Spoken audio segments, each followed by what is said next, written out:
खुलुमबाय नोंथांमोनखौ आरोबाव फिन खेबसेबाव गोसो गोथारै बरायबाय। दिनै 3 अक्ट'बर 2020 सुनिबार एनडिएफबिफोरनि जोनोम सान। फैदो दिननि सानजौफुनि माखासे फिसा गेदेर खौरांफोरखौ फारि फारि मिथिनानै लानि।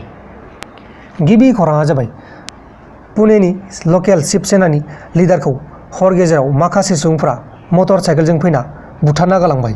बुथारजानाय लिडारनि मुङानो जाहैबाय दीपक माराटकार। बिथाङा शिबसेना इयुथनि अफिसियेल फाइनेन्स हेन्डेल खालामग्रामोन। बिथांखौ बुथारनाय केसजों लोब्बा थानाय सन्देहआव 3 सुबुंफोरखौ पुलिसआ हमनाय जादों। पुलिसनि सन्देह बायदिब्ला बे खामानिखौ गुबुन पलिटिकेल पार्टिनि मानसिफ्रा मावदों होननानै बुंदों।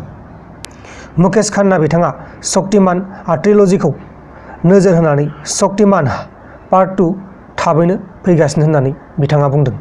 जाय बिथांमोना शक्तिमानखौ मोजां मोनो बिथांमोना आंनि बे भिडिअखौ लाइक खालामबानो जाबाय। शक्तिमाना फैगासिनो दं, थाबैनो फैगासिनो दङ। मुकेश खान्ना बिथाङा गावनो फोरमायदों।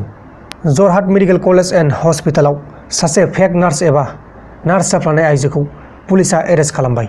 बे आइजोआ गावनि मुंखौ अनजु गगৈ होननानै बुंना लादोंमोन, नाथाय बेनि आइडियाव आरिफा बेगमसो दंमोन। बे आइजोआ नार्स जाफ्लानानै गायन'कल'जि एबा जेराव गथ' जोनोम होयो बै जायगायाव थांनानै हाबैदोंमोन। हाबैनायनि उनाव सेक्सनाव थानाय माखासे नार्सफोरा सोंथि सोंनायाव रं एन्सार होयो। बेनि उनाव बेखौ नार्सिं सुपारिनटेन्डेन्टनि अफिसनिफ्राय पुलिसनो गथायहरनाय जाबाय। दा बेखौ पुलिसफोरा एरेस्ट खालामनाय जाबाय।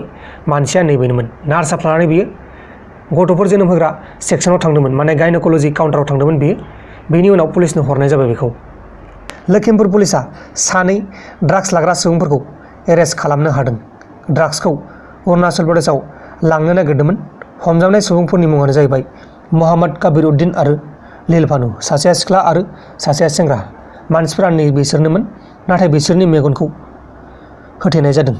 दा बेनिखायनो नोंथांमोना बिसोरनि क्लियार फट'खौ नुनाय नङा। आंनाव बिसोरनि क्लियार फट'आ गैया।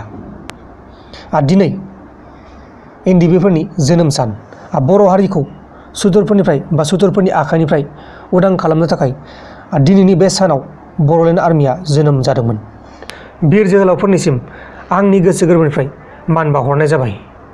लखिमपुर जिल्लानि पुलिसफोरा 2 उन्दै हिनजावसा गथ'खौ जिनाहारि खालामनायनि केसाव सासे गबिन शर्मा मुंनि मानसिखौ हमनो हायो।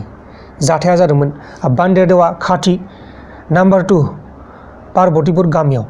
दायनिगिरिखौ गामिनि मानसिफोरा हमनानै पुलिसफोरनो गथायनाय जाबाय आरो दा बे जायबा गबिन शर्मा बेखौ पुलिसफोरा जोबथेसालियाव लांनाय जाबाय। लोगोफोर, दिनैनि सानजौफुनि रादाबफोरा बेखिनिल'मोन। जुदि नोंथांमोना आंनि बे भिडिअखौ मोजां मोनदों अब्ला भिडिअखौ शेयार खालाम नोंथांनि लोगोनो। बाय बाय।